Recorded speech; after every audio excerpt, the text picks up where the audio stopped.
EU, du ved, det der ingen rigtig interesserer sig for, men som alligevel bestemmer så meget af vores lovgivning. EU har fælles barselslovgivning. EU bestemmer over landenes feriesystemer, og EU dikterer over 50% af dansk lovgivning. Listen med fjollede regler og fejlslagne tiltag er lang. Sådan ser mit EU ikke ud. EU er potentielt verdens stærkeste handelssamarbejde. Det er fordi, vi har et kulturelt fællesskab. EU er stedet lande, der drømmer om demokrati og frihed, kigger hen mod. Det er fordi, vi har et værdifællesskab. EU sikrer fred i unionen.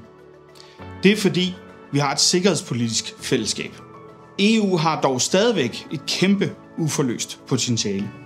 Fremtidens EU har stærke ydre grænser. Fremtidens EU går forrest i NATO. Fremtidens EU blander sig mindre i interne anliggender. Det er min drøm om EU. Hvad er din? Synes du også, det lyder fornuftigt?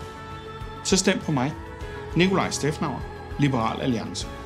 Men vigtigst af alt er, at du stemmer